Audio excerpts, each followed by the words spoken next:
We take great care to create compelling and emotionally satisfying relationships and romances and real characters and real people. And we start by asking them, what do they want out of their lives? What do they hope for? What do they strive for? And then on top of that, we can get into the vulnerable sort of, what is it like to romance that person and what are their romantic desires like? Because I think that you need to layer it on top of a real character.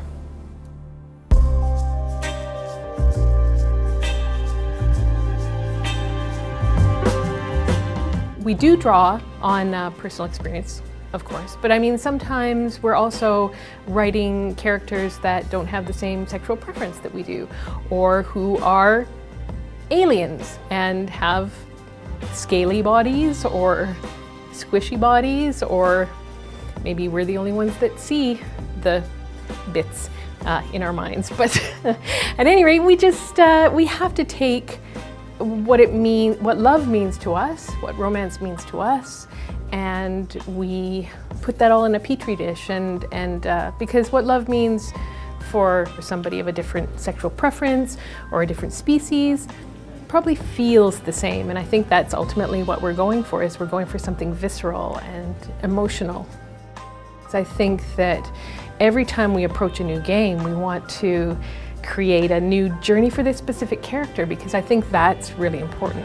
It's about the characters themselves, and if you create a unique character, if you create a character that you love and that is important to you, then you want to create a fulfilling love life for them. So where we started with all of our characters, ground zero, we asked ourselves and asked of our characters, why did you make this journey? Why did you go to sleep for 600 years and cross dark space to get to Andromeda? Because nobody just does that on a whim. That's a pretty important thing to do. So a lot of them have more complex backstories because of that, you know, and their backstory becomes important, and so then romance kind of grows out of that.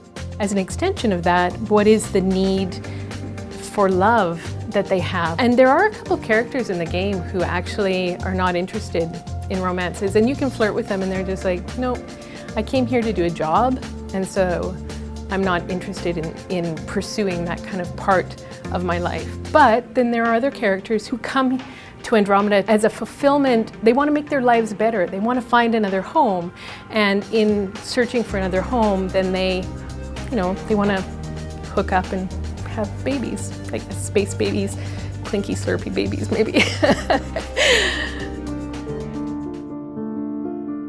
The challenge with coming from a game like ME3, where, I mean, I guess Ashley and Caden joined the crew sort of from ME1, but you did have characters that you had carried along, and so by the time we were writing the party at the Citadel, or writing the Citadel DLC, we felt like those characters knew each other really well, and we knew those characters really well. These characters are new to us, they're new to the audience. There's something exciting about that, but also what it means is we watch them get to know each other. Our game more and more is an action game, and there's so much fun action in the game, but then it's nice to kind of have a little downtime and sort of go in and talk to people. And I think it's really interesting to talk to these different aliens who have these different backgrounds. I think that people in general like to communicate and find out about people, and I think it's a really fun, safe world to do it.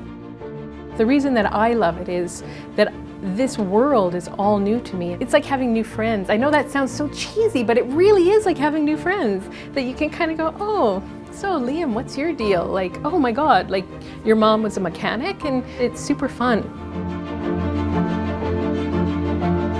So I think that they really are an integral part to enjoying Mass Effect Andromeda, and I hope that the fans do too.